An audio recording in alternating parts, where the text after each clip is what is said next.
So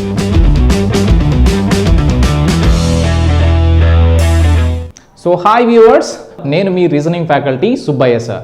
so ఈ రోజు వచ్చేసి మనము దేని గురించి మాట్లాడుకోబోతున్నామంటే ఎస్ఎస్సి జీడీ కానిస్టేబుల్ నోటిఫికేషన్ మనకు రీసెంట్గా రిలీజ్ అయింది అని చెప్పి తెలుసు.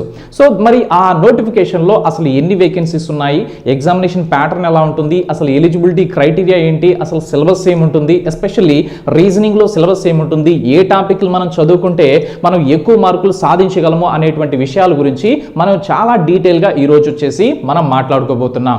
సో ఇప్పుడున్నటువంటి పరిస్థితుల్లో, ఈ కరోనా పరిస్థితుల్లో మనకు నోటిఫికేషన్స్ చాలా రేర్ గా పడుతూ ఉన్నాయన్నమాట. ఇప్పుడే స్టార్ట్ కావడం జరిగింది, నోటిఫికేషన్స్ రిలీజ్ చేయడం అనేది ఇప్పుడే స్టార్ట్ కావడం జరిగింది. సో వాటిలలో మనకు ఇప్పుడు రిలీజ్ అయినటువంటి మేజర్ నోటిఫికేషన్స్ లో ఈ SSC GD general duty constable అనేది ఇంకొకటి అనమాట. సో ఎవరైతే 10వ తరగతి పాస్ అయ్యి 18 నుంచి 23 సంవత్సరాల వయసు కలిగి ఉన్నారో అలాంటి వాళ్ళందరూ కూడా ఒక అద్భుతమైనటువంటి అవకాశం అని చెప్పి ఈ నోటిఫికేషన్ మనం చెప్పుకోవచ్చు. ఎందుకంటే వేకెన్సీస్ చాలా ఉన్నాయి. 25,271 వేకెన్సీస్ ఉన్నాయన్నమాట. సో 5,000 10,000 కాదు, 25,271 వేకెన్సీస్ ఉన్నాయి.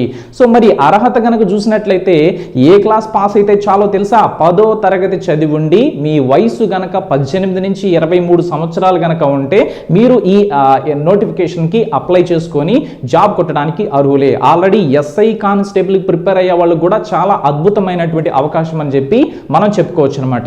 సో ఈ నోటిఫికేషన్ లో మనం చూసినట్లయితే కొన్ని మెయిన్ ఇంపార్టెంట్ పాయింట్స్ అనేటివి మనం ఒకదాని తర్వాత ఒకటి మనం డిస్కస్ చేసుకుంటూ ఉంటాం అనమాట. సో ఇక్కడ మనం చూస్తే ఈ నోటిఫికేషన్ లో మొత్తం వేకెన్సీస్ ఆల్రెడీ నేను చెప్పాను ఎన్ని ఉన్నాయి, 25,271 వేకెన్సీస్ ఉన్నాయి. ఓకేనా? సో తర్వాత మనం చూసినట్లయితే అసలు అప్లికేషన్ అనేది మనం ఎలా సబ్మిట్ చేయాలి, ఎక్కడ సబ్మిట్ చేయాలనేటువంటి విషయాన్ని కనుక చూసినట్లయితే సో చూడండి, మనం ఆన్లైన్ అప్లికేషన్ అనేది ఫిల్ చేయాల్సి ఉంటుందన్నమాట. సో ఈ నోటిఫికేషన్ కి మనం ఎగ్జామ్ రాయాలంటే ఎలా అప్లై చేసుకోవాలి? ఆన్లైన్ లో అప్లై చేసుకోవాలి. మరి వెబ్సైట్ ఎక్కడ? సో చూడండి, https ssc.nic.in అని చెప్పి సో ఈ లింక్ కి మనం వెళ్ళి అప్లై చేసుకోవాలి. సో బానే ఉంది. మరి ఎప్పటి నుంచి అప్లై చేసుకోవచ్చు ఈ ఆన్లైన్ అప్లికేషన్ అంటే స్టార్టింగ్ డేట్ వచ్చేసి చూడండి, స్టార్టింగ్ డేట్ ఎప్పుడు? సో 17వ తేదీ జూలై నెల 2021. సో 17వ తేదీ అంటే ఈ నెలలో 17వ తేదీ నుంచి స్టార్ట్ అయింది. మనకు అప్లై చేసుకోవడానికి 17వ తేదీ నుంచి ఆన్లైన్ అప్లికేషన్ అయితే స్టార్ట్ అయిపోయింది. మరి ఎప్పటి వరకు అప్లై చేసుకోవచ్చు? 31వ తేదీ ఆగస్ట్ నెల అంటే వచ్చే నెల 31వ తేదీ వరకు. సో వచ్చే నెల వరకు మనకు సమయం ఉంది. సో కాబట్టి లేట్ చేయకుండా, టైం ఉండదు కదా అని చెప్పి ఎప్పుడో అప్లై చేద్దాం, నెక్స్ట్ మంత్ చివరికి దాకా మనకు టైం ఉంది కదా అని చెప్పి లేట్ చేసుకోవద్దు. సో మనకు టైం ఉన్నప్పుడే తొందరగా మనం అప్లై చేసుకోవాలి. సో తర్వాత మనం చూసినట్లయితే నెక్స్ట్ కనుక మనం చూసినట్లయితే అసలు సెలక్షన్ ప్రొసీజర్ అనేది ఎలా ఉంటుంది, ఈ నోటిఫికేషన్కి ఎలా సెలక్షన్ అనేది జరుగుతుంది అంటే ఎన్ని స్టేజెస్లో మనకు సెలక్షన్ ప్రొసీజర్ అనేది జరుగుతుందో చూసినట్లయితే మనకు 4 స్టేజెస్ ఉంటాయన్నమాట. మొదటిది వచ్చేసి రిటన్ టెస్ట్ పెడతారు, అంటే ఎగ్జామ్ పెడతారనమాట. ఫస్ట్ స్టేజ్ ఏంటి? ఎగ్జామినేషన్. కంప్యూటర్ బేస్డ్ ఎగ్జామినేషన్ ఉంటుందన్నమాట. అంటే ఆన్లైన్ ఎగ్జామ్ పెడతారు, పేపర్ పైన ఎగ్జామ్ కాదు. సో మనకు కంప్యూటర్ పైన కూర్చొని మనము సో ఎగ్జామ్ అనేది రాయాలన్నమాట, ఆన్లైన్ ఎగ్జామినేషన్. రెండోది కనుక చూసామనుకోండి, ఈ కంప్యూటర్ బేస్డ్ ఎగ్జామినేషన్ లో రిటన్ టెస్ట్ లో ఎవరైతే క్వాలిఫై అవుతారో పెట్టినటువంటి కట్ ఆఫ్ ను బట్టి సో ఎవరైతే క్వాలిఫై అవుతారో ఎగ్జామినేషన్ లో వాళ్ళని ఫిజికల్ ఎఫిషియన్సీ టెస్ట్ కి, సో ఫిజికల్ స్టాండర్డ్ టెస్ట్ కి పిలవడం జరుగుతుందన్నమాట. సో తర్వాత మెడికల్ టెస్ట్ అనేది కూడా ఉంటుంది. సో మనకు మెయిన్ ఏంటంటే ఫస్ట్ స్టేజ్ ఏంటి అంటే రిటన్ ఎగ్జామ్ రాసి దాంట్లో క్వాలిఫై అయితేనే మిగతా వాటికి మనల్ని పిలవడం జరుగుతుందన్నమాట. కేటగిరీ వైజ్ రిజర్వేషన్ ప్రకారం వీటిలన్నిటిని చూసుకొని పిలవడం అనేది జరుగుతూ ఉంటుందన్నమాట. సో తర్వాత మనం చూసినట్లయితే అసలు ఎలిజిబిలిటీ అనేది మనకు ఏముంటుందో చూసినట్లయితే, ఎలిజిబిలిటీ క్రైటీరియా అనేది మనం చూసినట్లయితే ఇక్కడ చూడండి. సో కొన్ని పాయింట్స్, మెయిన్ ఇంపార్టెంట్ పాయింట్స్ నేను చెప్పడం జరుగుతుంది. సో మొట్టమొదటి పాయింట్ కనుక మనం చూసినామనుకోండి, the candidate must have a citizenship of India. అంటే ఎవరు అప్లై చేసుకోవచ్చు ఈ నోటిఫికేషన్ కయ్యా అంటే మన ఇండియన్స్ అప్లై చేసుకోవాలి, మన భారతీయులు అప్లై చేసుకోగలరు. ఓకేనా. రెండో పాయింట్ చూసినట్లయితే for the students who have migrated must submit a certificate of domicile or permanent residence అని చెప్పి చెప్తున్నాడు అనమాట. ఎవరైనా బయట నుంచి వచ్చిన వాళ్ళు కావచ్చు, ఇలాంటి స్టూడెంట్స్ కనుక ఉన్నట్లయితే వాళ్ళు పర్మనెంట్ రెసిడెన్స్ సర్టిఫికేట్ అనేది ప్రొవైడ్ చేయాలి, వాళ్ళు చూపించాల్సి ఉంటుందన్నమాట. సో మూడో పాయింట్ మనం చూసినాం అనుకోండి, the candidate must have passed their matriculation or similar from a recognized board or institute. ఇక్కడ మెట్రికులేషన్ అంటే మనం ఏం చెప్పొచ్చు అంటే 10th క్లాస్ అనమాట. సో చూడండి, a candidate must have passed their matriculation అంటే 10th క్లాసు పాస్ అయి ఉండాలి. 10th క్లాసు ఎప్పుడు లోపల పాస్ అయి ఉండాలి. ఓకే. సో ఈ ఆగస్ట్ నెల రాబోతుంది కదా, ఈ ఆగస్ట్ నెల కల్లా వాళ్ళు 10th క్లాసు పాస్ అయినట్టు వాళ్ళ దగ్గర సర్టిఫికేట్ ఉండాలి. ఓకేనా. సో తర్వాత పాయింట్ కనుక మనం చూస్తే నాలుగో point, candidates from the general category must be between the age of 18 to 23 years అని చెప్పి చెప్తున్నాడు అనమాట. అంటే జనరల్ కేటగిరీ, ఓకే, సో ఎవరైతే ఉంటారో అంటే రిజర్వేషన్ వర్తించినటువంటి క్యాండిడేట్స్ ఉంటారు కదా, ఓకే, సో అభ్యర్థులు వాళ్ళ వయసు ఎంత ఉండాలి ఈ నోటిఫికేషన్ అప్లై చేయాలంటే? సో 18 నుంచి 23 సంవత్సరాలు ఉండాలి. అంటే 18 సంవత్సరాల కన్నా తక్కువ ఉన్నా, ఓకే, తక్కువ వయసు ఉన్నా అప్లై చేసుకోలేరు. 23 సంవత్సరాల కన్నా ఎక్కువ ఉన్నా, ఓకే, సో వయసు ఎక్కువ ఉన్నా కానీ వాళ్ళు అప్లై చేసుకోవడానికి అర్హులు కారు. సో తర్వాత పాయింట్ మనం చూసినట్లయితే 5th point, candidates from SC ST category must be between the age of 18 to 28 years. Okay. SC ST category students ఎవరైతే ఉంటారో 10th క్లాస్ కంప్లీట్ చేసుకొని ఒకవేళ వాళ్ళ వయసు గనక 18 నుంచి 28 సంవత్సరాల మధ్య కనుక ఉంటే, ఓకే, సో వాళ్ళు ఈ నోటిఫికేషన్ కి అప్లై చేసుకోవచ్చు. వాళ్ళకి ఏజ్ రిలాక్సేషన్ అనేది ఉంటుంది కాబట్టి సో దాని ప్రకారంగా ఈ ఎస్సీ ఎస్టీ స్టూడెంట్స్ ఎవరైతే ఉంటారో వాళ్ళ యొక్క వయసు 18 నుంచి 28 సంవత్సరాలు ఉంటే సరిపోతుంది. సో తర్వాత మనం చూసామంటే OBC category, okay, so OBC category students కనుక చూసినట్లయితే ఏమి చేయడు ఇక్కడ, OBC candidates have to be between the age of 18 to 26 years అని చెప్పి చెప్తున్నాడు అనమాట. సో ఓబీసీ స్టూడెంట్స్ ఎవరైతే ఉంటారో క్యాండిడేట్స్ ఎవరైతే ఉంటారో వాళ్ళ యొక్క వయసు 18 నుంచి 26 సంవత్సరాల వరకు ఉండవచ్చు. సో ఆ వయసులో ఉన్నటువంటి వాళ్ళు సో అప్లై చేసుకోవచ్చు. సో తర్వాత మనం చూస్తే the candidates who are ex service man can apply within 3 years after the end of military service. ఎవరైతే మనకు మిలిటరీలో పనిచేస్తూ ఉంటారో వాళ్ళు వచ్చేసి వాళ్ళ సర్వీస్ పూర్తయిన తర్వాత, ఓకే, సో కొంతమంది వాలంటీర్ రిటైర్మెంట్ కూడా తీసుకుంటూ ఉంటారు. సో వాళ్ళ సర్వీస్ పూర్తయిన తర్వాత ఒక 3 ఇయర్స్ వరకు, ఒక 3 సంవత్సరాల వరకు ఈ యొక్క నోటిఫికేషన్ కి, ఓకే, సో ఒకవేళ వాళ్ళు ఆ మిలిటరీ నుంచి బయటకు వచ్చిన తర్వాత ఒక 3 సంవత్సరాల లోపు, ఓకే, సో ఉన్నట్లయితే వాళ్ళు కూడా ఈ నోటిఫికేషన్ కి అప్లై చేసుకోవడానికి అర్హులేను. సో ఈ పాయింట్స్ మనం గుర్తుపెట్టుకోవాలి. ఈ వయసు అనేది గుర్తుపెట్టుకోవాలి, ఇంకోటి వచ్చేసి మనకు క్వాలిఫికేషన్ అనేది గుర్తుపెట్టుకుంటాం. సో తర్వాత మనం చూసినట్లయితే నెక్స్ట్ పాయింట్ మనం చూసినట్లయితే, సో ఇక్కడ ఫస్ట్ వచ్చేసి మనకు ఎగ్జామ్ కదా, కంప్యూటర్ బేస్డ్ ఎగ్జామ్ కదా. సో ఈ కంప్యూటర్ బేస్డ్ ఎగ్జామ్లో అసలు ఏముంటాయి, ఓకే, సో ఏం సబ్జెక్టులు అడుగుతారు, ఒక్కొక్క సబ్జెక్ట్ పైన అసలు ఎన్ని మార్కులు ఉంటాయని మనం చూసినట్లయితే, సో పార్ట్ ఏ చూడండి, పార్ట్ ఏ వచ్చేసి ఏమి ఇచ్చాడు, జనరల్ ఇంటెలిజెన్స్ అండ్ రీజనింగ్ అని చెప్పి అంటున్నాడు అనమాట. అంటే రీజనింగ్ సబ్జెక్ట్. సో రీజనింగ్ సబ్జెక్ట్లో మనకు ఎన్ని క్వశ్చన్స్ ఇస్తున్నాడు చూడండి, నంబర్ ఆఫ్ క్వశ్చన్స్ 25 అంట, 25 క్వశ్చన్స్ ఇస్తాడు. మాక్సిమం మార్క్స్ 25 అంటే 25 క్వశ్చన్కి 25 మార్కులు అంటే ఒక్కొక్క క్వశ్చన్కి ఒక్కొక్క మార్క్ వస్తుంది అని చెప్పి దాని అర్థం అనమాట.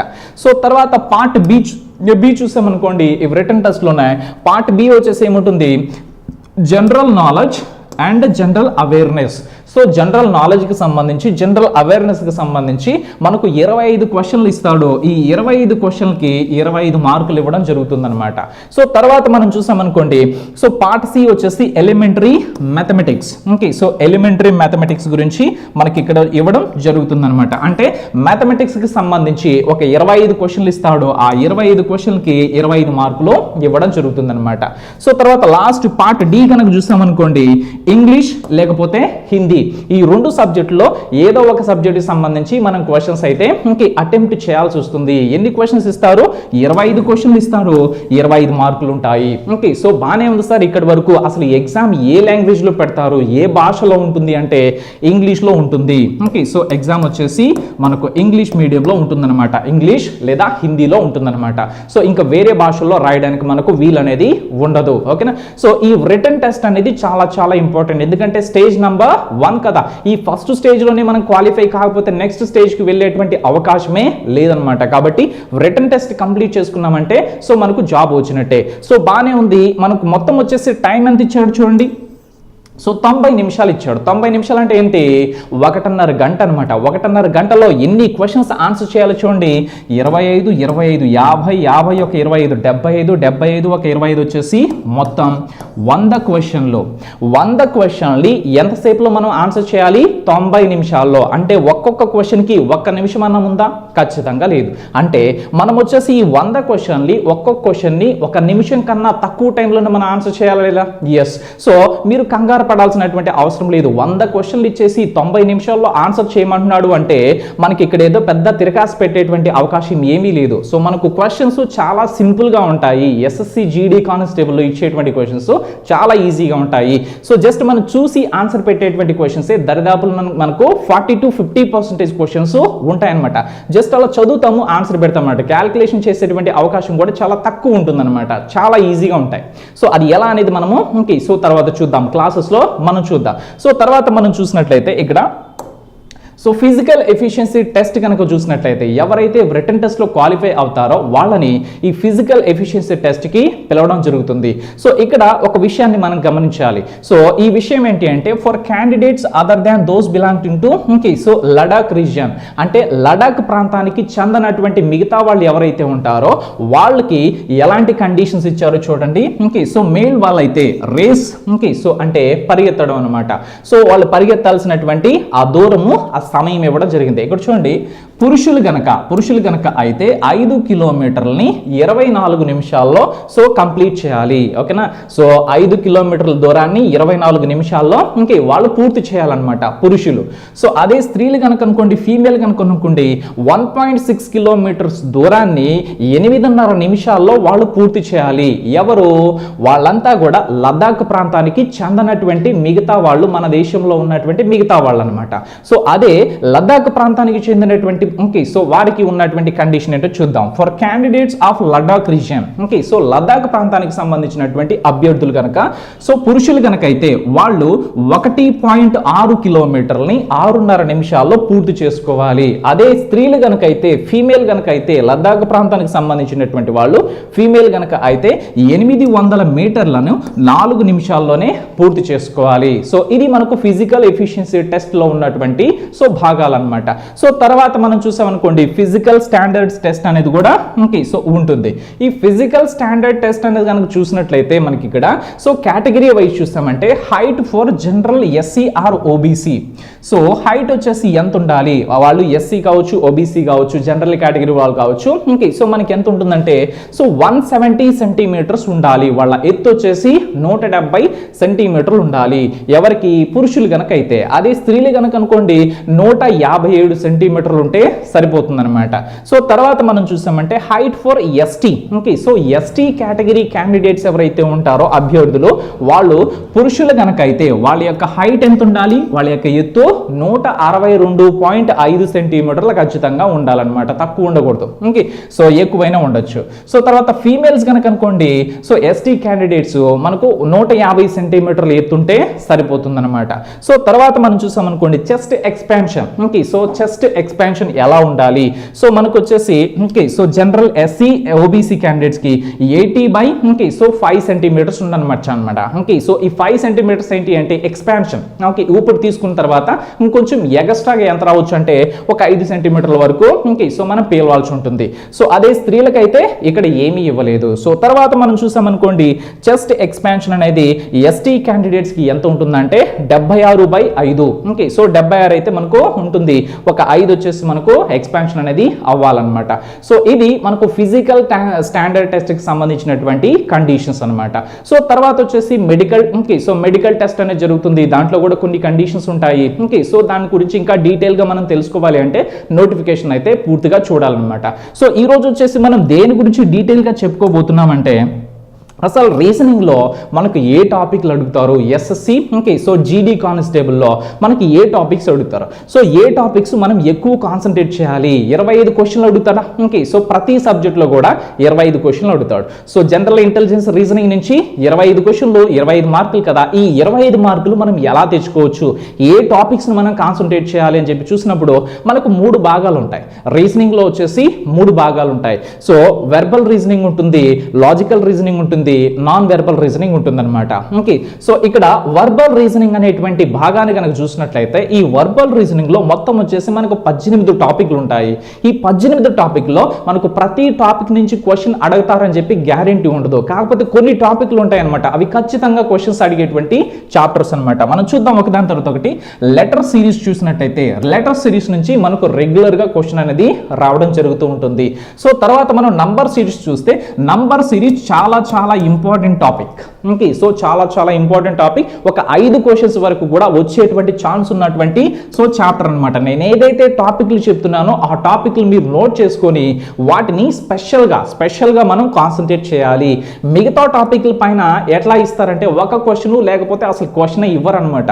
నేను ఏదైతే క్వశ్చన్స్ హైలైట్ చేస్తానో, ఏదైతే టాపిక్ హైలైట్ చేస్తానో ఆ టాపిక్ నుంచి ఒక 5 క్వశ్చన్స్ లేకపోతే ఒక 2 క్వశ్చన్స్ కన్నా ఎక్కువ ఇచ్చేటువంటి చాప్టర్స్ ఉంటాయన్నమాట. ఆ చాప్టర్స్ ని నేను హైలైట్ చేస్తాను, జాగ్రత్తగా గమనించండి. తర్వాత అనాలజీ, క్లాసిఫికేషన్, ఈ 2 కూడా చాలా చాలా ఇంపార్టెంట్ చాప్టర్స్. మనం ఏ కాంపిటేటివ్ ఎగ్జామ్ అయినా తీసుకోండి, ఒక బ్యాంకింగ్ ఎగ్జామ్స్ కనుక పక్కన పెట్టామంటే మిగతా ఎగ్జామ్స్ ఏది తీసుకున్నా అనాలజీ, క్లాసిఫికేషన్ అనేది రెగ్యులర్ గా వచ్చేటువంటి సో చాప్టర్స్ అనమాట. ఎక్కువ అడుగుతుంటారు. అనాలజీ, క్లాసిఫికేషన్ 2 చాప్టర్స్ పైన కలిపి ఒక 5 క్వశ్చన్స్ వరకు అడిగేటువంటి ఛాన్స్ ఉంది. సో కామన్ గా ఇంపార్టెంట్ అనమాట ఈ 2. సో తర్వాత కోడింగ్ డికోడింగ్ చాప్టర్ కావచ్చు, బ్లడ్ రిలేషన్ కావచ్చు, డైరెక్షన్ టెస్ట్ కావచ్చు, సిలాజిమ్స్ కావచ్చు, ర్యాంకింగ్ టెస్ట్ కావచ్చు, ఇవన్నీ కూడా ఒక క్వశ్చన్ లేకపోతే 2 క్వశ్చన్స్ ఇచ్చేటువంటి ఛాన్స్ ఉన్నటువంటి చాప్టర్స్ అనమాట. సో మేబీ మనం వచ్చేసి సిలాజిమ్స్ నుంచి ఒక 2 క్వశ్చన్స్ వరకు ఎక్స్పెక్ట్ చేయొచ్చు. సిలాజిమ్స్ నుంచి ఒక 2 క్వశ్చన్స్, 1 క్వశ్చన్ కావచ్చు లేకపోతే 2 క్వశ్చన్స్ కానీ ఇస్తూ ఉంటాడు. సో తర్వాత మనం చూస్తే మ్యాథమెటికల్ ఆపరేషన్, దీని నుంచి కూడా 1 మార్క్ వచ్చేటువంటి ఛాన్స్ ఉందన్నమాట. 1 లేకపోతే 2, అంతకన్నా ఎక్కువ అయితే ఎవరు. సెట్టింగ్ అరేంజ్మెంట్ చూసామంటే 1 or 2.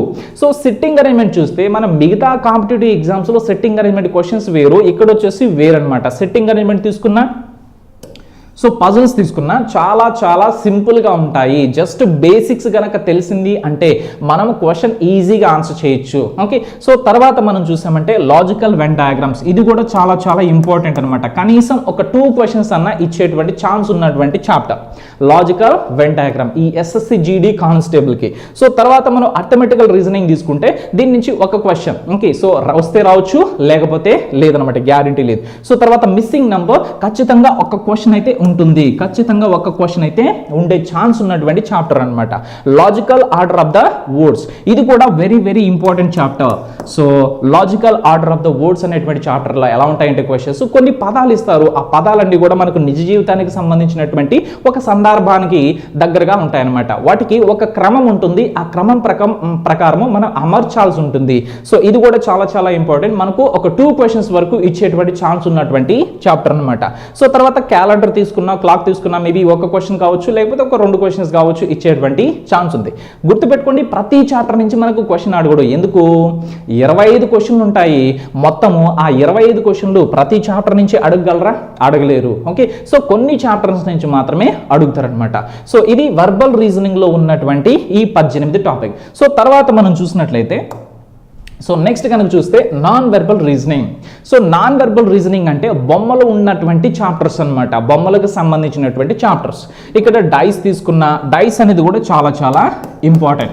సో 5 క్వశ్చన్స్ వచ్చేటువంటి ఛాన్స్ ఉండదు, కానీ 1 ఇంకే సో 2 క్వశ్చన్స్ వరకు ఇచ్చేటువంటి ఛాన్స్ ఉందన్నమాట. సో తర్వాత క్యూబ్ తీసుకున్న, సో ఇక్కడ అనాలజీ, క్లాసిఫికేషన్ అన్నాడు. ఓకే, సో ఇక్కడ నాన్ వెర్బల్ లో కూడా ఉంటుందన్నమాట, బొమ్మలకు సంబంధించినటువంటి అనాలజీ, క్లాసిఫికేషన్ చాప్టర్స్ కూడా ఉంటాయి.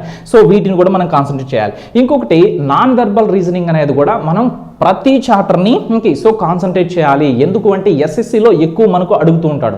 సో జీడీ కానిస్టేబుల్లో సో ఈ నాన్ వెర్బల్ రీజనింగ్ పార్ట్ నుంచి కూడా మనకి ఎక్కువ క్వశ్చన్స్ అడుగుతూ ఉంటాడు అనమాట. కాబట్టి ఎంబెడెడ్ ఫిగర్స్ కావచ్చు, హైబ్రిడ్ ఫిగర్స్ కావచ్చు, ఇవన్నీ కూడా చాలా చాలా important. Mirror images, okay, so mirror image నుంచి మనకు 5 క్వశ్చన్స్ వచ్చే ఛాన్స్ లేదు, కానీ ఒక క్వశ్చన్ లేకపోతే 2 క్వశ్చన్స్ అంతే. సో తర్వాత మనం చూసామంటే water image, so counting figures very very important chapter. Okay, so ఇది కూడా చాలా ఇంపార్టెంట్. తర్వాత వచ్చేసి పేపర్ ఫోల్డింగ్ కావచ్చు, paper cutting, paper completion.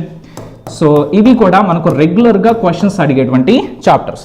So series అనేటువంటి చాప్టర్ పైన ఈ మధ్య క్వశ్చన్స్ అడగడం తగ్గించారు. ఎందుకు అంటే సో బొమ్మలకు సంబంధించినటువంటి చాప్టర్ కాబట్టి ఇంకొకటి గుర్తులు వచ్చేసి ఎక్కువ ఉంటాయి కాబట్టి క్వశ్చన్స్ లో మనకు ఆన్లైన్ ఎగ్జామినేషన్ లో క్వశ్చన్ సెలెక్షన్ అనేది తీసుకోవడం అనేది అంత ఈజీ కాదనమాట. కాబట్టి సిరీస్ అనేటువంటి చాప్టర్ నుంచి తక్కువ అడుగుతున్నారు. అట్లా అని చెప్పి అసలు అడగరని నేను చెప్పాను. సో అడుగుతారు కానీ చాలా తక్కువ ఉంటుందన్నమాట. సో ఇవి ఈ నాన్ వెర్బల్ నుంచి మనం కాన్సన్ట్రేట్ చేయాల్సినటువంటి సో టాపిక్స్. తర్వాత మనం చూసినట్లయితే ఇంకా లాజికల్ రీజనింగ్ నుంచి కనుక చూసినట్లయితే మనకు సో స్టేట్మెంట్స్ అండ్ కంక్లూజన్ అనేటువంటి చాప్టర్, తర్వాత స్టేట్మెంట్స్ అండ్ అజంప్షన్ అనేటువంటి చాప్టర్, ఈ రెండిటి నుంచి కలిపి మనకు ఒక 2 to 3 క్వశ్చన్స్ లేకపోతే 1 to 2 క్వశ్చన్స్ అడిగేటువంటి ఛాన్స్ ఉన్నటువంటి చాప్టర్స్ అన్నమాట. చాలా చాలా ఈజీ చాప్టర్స్ ఇవి. లాజికల్ రీజనింగ్ నుంచి చాలా ఇంపార్టెంట్ చాప్టర్స్ కూడా. సో తర్వాత వచ్చేసి మనకు సో సిలబస్ గురించి మనం చూసాం, బాగానే ఉంది. సో ఏమి ఉన్నాయి, సో మనకు రీజనింగ్ లో వచ్చేసి ఏ టాపిక్స్ మనం కాన్సన్ట్రేట్ చేయాలనేది మనం చూసాం, బానే ఉంది. సో మరి బుక్స్ ఏది ఫాలో అవ్వాలి, సో ఏ బుక్స్ కొనుక్కోవాలి, ఎలా ఫాలో అవ్వాలి, ఎలా చదవాలి, దేన్ని ప్రాక్టీస్ చేయాలనేటువంటి డౌట్ కూడా మీలో చాలా మందికి ఉంటుంది. ఫస్ట్ ఫ్యాకల్టీ చెప్పేటువంటి నోట్స్ మనం ఫాలో అవ్వాలి. ఎందుకు, కాన్సెప్ట్ అనేది మనకు తెలియాలా. సో ఫస్ట్ ఏ చాప్టర్ తీసుకున్నా కానీ దానికి సో కాన్సెప్ట్ అనేది ఉంటుందా, ఎస్ కాన్సెప్ట్ తెలుసుకోవాలి. సో దాంట్లో ఎన్ని మోడల్స్ ఉంటాయో తెలియాలి, ఎలాంటి క్వశ్చన్ మనకు అడుగుతారో తెలియాలి. సో అప్పుడు మనం వచ్చేసి ప్రాక్టీస్కి వెళ్ళొచ్చు అనమాట. సో తర్వాత మనం చూసినట్లయితే సో ఇంకొచ్చేసి ఈ నోటిఫికేషన్కి సంబంధించి సో ఆన్లైన్ క్లాసెస్ అనేది సో మనం ప్రొవైడ్ చేయడం అనేది సో ప్రారంభించబోతున్నాం. సో కాబట్టి ఈ అవకాశాన్ని కూడా మీరు అందరూ ఉపయోగించుకోవాలని చెప్పి సో నేను ఆశిస్తూ ఉన్నాను. సో ఇంతటితో ఈ జీడీ కానిస్టేబుల్ నోటిఫికేషన్ సంబంధించి ఎస్పెషల్లీ రీజనింగ్ గురించి మనం ఫోకస్ చేయడం జరిగిందనమాట. ఎలా చదవాలి, ఏ టాపిక్లు మనం కాన్సన్ట్రేట్ చేయాలి అనేది మీకు ఇప్పుడు క్లారిటీ వచ్చిందని చెప్పి అనుకుంటున్నాను. సో దీంతో మనకు ఈ జీడీ కానిస్టేబుల్ నోటిఫికేషన్ గురించి ఈ డిస్కషన్ అనేది కంప్లీట్ అయింది. సో ఇంతవరకు మీరు ఓపికతో చూసినందుకు మీ అందరికి కూడా సో ధన్యవాదాలు. సో ఇంకొకటి వచ్చేసి మీరందరూ కూడా సో ఈ యొక్క నోటిఫికేషన్ కి త్వరగా అప్లై చేసుకోవాలి. సో త్వరగా అప్లై చేసుకోవాలి. ఆగస్టు 31వ తేదీ వరకు డేట్ ఉంది కదా అని చెప్పి సో టైం అనేది వేస్ట్ చేయొద్దు. సో తొందరగా అప్లై చేసి ఈ రోజే మన ప్రిపరేషన్ అనేది స్టార్ట్ చేసుకోవాలన్నమాట. ఎందుకు అంటే సో మనకు ఎంతో మంది కాంపిటీటర్స్ ఉన్నారనమాట. సో వాళ్ళందరిలో మనం మెరిట్లోకి రావాలి అంటే సో మనం ఎక్కువ టైం కష్టపడాలి. ముందుగానే మన ప్లాన్ అనేది సో పక్కగా ప్లాన్ చేసుకొని సో ఆ స్ట్రాటజీ ప్రకారము ముందుకు వెళ్ళాలి. సో ఇంతవరకు ఈ వీడియోని చూసినందుకు సో ఈ వీడియో మీ అందరికి ఉపయోగపడుతుందని చెప్పి ఆశిస్తున్నాను. Thank you.